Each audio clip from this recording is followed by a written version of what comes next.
Bwala. Perhaps you wanted to pick up with Afolabi's contribution to the program. Yeah. Yes, I wanted to allay his fears by telling him that if, like an agency, like he mentioned, is taken back to the ministry, you will not see what we're used to seeing before. You see, because what we're used to seeing before was non-performing, ineffective, and inefficient ministers and ministry heads. But this time around, the reform is like a tornado. When it comes, you're ready, you stay consistent. You are not ready, it takes you off. So when it is the part of the reform of the president, that by the time they are taken back to the ministries, they are going to be under the leadership of a 14-age minister. That's why he started with this. He's going to come to ministerial reform too, where he will now do what he needs to do in order to make sure that we have a 14-age civil service system. So he shouldn't have fears.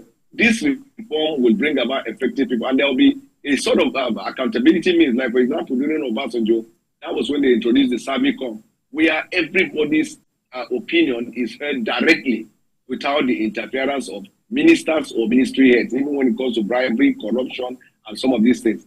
So the president is looking at all of those reforms, and the people he has appointed will make the recommendation in that regard.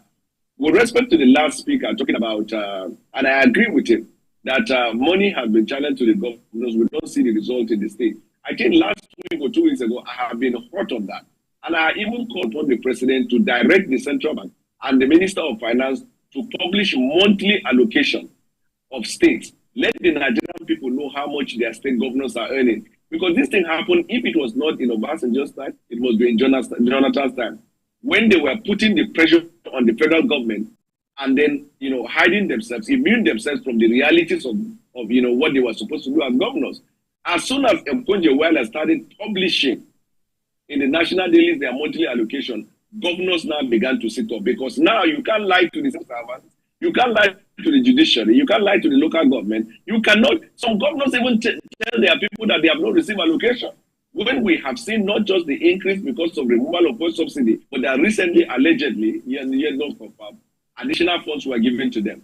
Then I need to also call on civil society and some of the non-governmental organizations. They also need to grow, because for now, their psychic is also built to think that we're running a unitary government where everything is the president. For God's sake, like what the last speaker talked about, rural efficiency, where you bring governance to the rural area.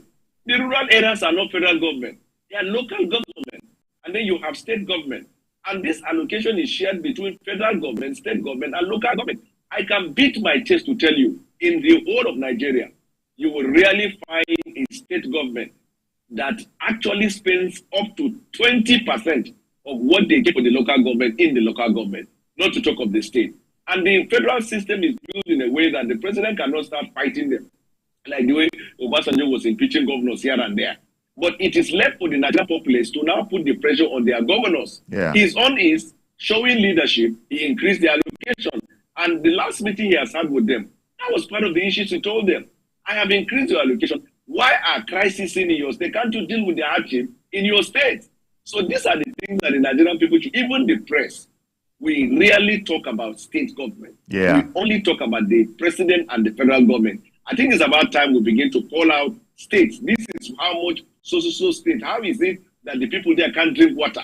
How is it that school fees are not paid? How is it that civil servants are not paid? How is it that the judiciary is not paid? Yeah. They receive over 300%, Mr. Yori, over 300% of their monthly allocations in the removal of subsidy goes to the state. We have not seen the impact. Lagos State is quite impressive, and I think one or two other states that came out with clearly defined plan on how to touch the various citizens, indigents, and residents of the state, market people, students, those people who are vulnerable, how they will get food to eat.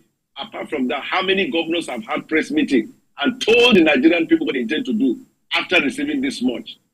Indeed. Thank you very much, Dr. Bwala. In fact, on that particular point about the governors being up and doing and reporting perhaps more fully on what their thoughts are, a lot of Nigerians have said that the governors themselves are listening. If